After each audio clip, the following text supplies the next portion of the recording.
Herkese merhaba, ben Şenol. Bu video ile sizlere Excel'in alt toplam özelliğinden bahsedeceğim. Alt toplam bir veri tablosu altında kategorilere göre toplam almamızı sağlayan bir özelliktir. Formüllerle de sonuca ulaşabiliriz. Ancak formül kullanmadan sonuca ulaşmanın pratik, kolay ve farklı bir yoludur. Alt toplam özelliğini amacına uygun ve en doğru şekilde kullanabilmeniz için toplamını görmek istediğiniz sütunun sıralatılması işlemi önceden yapılması gerekir. Aksi halde istediğiniz sonuca ulaşamazsınız. Şimdi bununla ilgili bir örnek yapalım. Veri sekmesinin en sağında bulunan alt toplam özelliğini tıklıyoruz. Açılan pencereyi bir inceleyelim. Aşağıdakinin her değişiminde dediği bir kategoriden diğer bir kategoriye geçerken araya kümülatif toplam alması demektir. Örnek ben hat bazlı yani hattın her değişiminde araya alt toplam almasını istiyorum. Kullanılacak işleve geldiği bizde ise alt toplam özelliği sadece toplama işlemi yapmayıp burada sıralanan ve sizin yapmanızı isteyeceğiniz her türlü işlemi yaptırabilir. Alt toplam ekleme yeri ise hangi sütunun toplanması isteniyorsa onun bulunduğu ve seçilmesi gereken sütundur.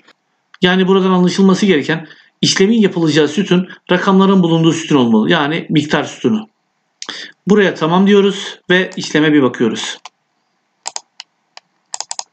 Burada gördüğünüz gibi hat bazlı hattın her değişiminde alt toplam aldı.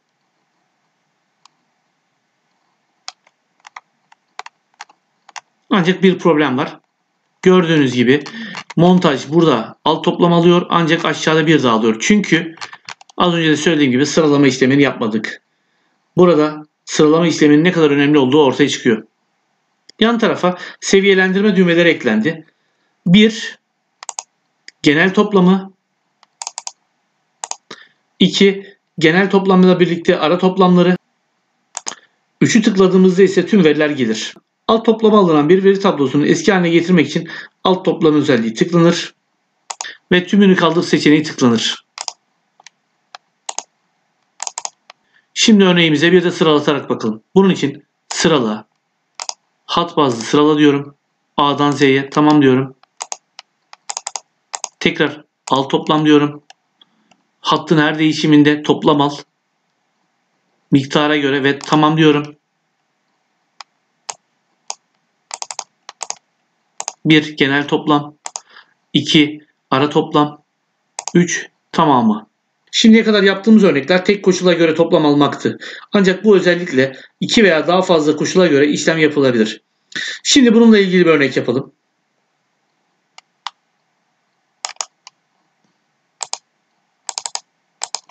Şimdi ben burada 2 koşula göre alt toplam almak istiyorum. Bunlardan birisi hat, diğeri makine. Bu nedenle 2 tane sıralama yapacağım. Düzey ekle diyorum. Önce hatta göre, sonra da makineye göre sıralama yaptırıyorum. Şimdi alt toplam diyorum. Hattın her değişiminde miktara göre toplam al diyorum.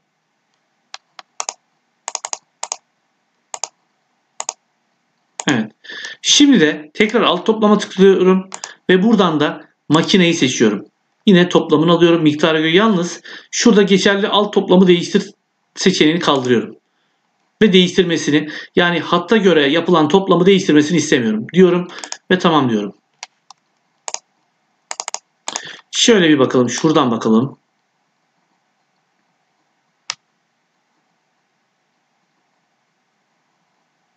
Gördüğünüz gibi makineye göre ve hatta göre toplam yapıyor. Bir de buradan bakalım. Genel toplam, ara toplam ve genel toplam birlikte. Burada yine ara toplamlar ancak bu sefer makineye göre ara toplamları aldı ve aynı zamanda hattın toplamını da aldı. Burada tüm detaylar. Excel'in alt toplam özelliği ile ilgili anlatacaklarım bu kadar. Umarım videomu beğenmişsinizdir. Bundan sonraki videolarımı takip etmek ve öğrenmek isterseniz kanalıma üye olmanızı rica ediyorum. Şimdilik kendinize iyi bakın. Sonra tekrar görüşmek üzere.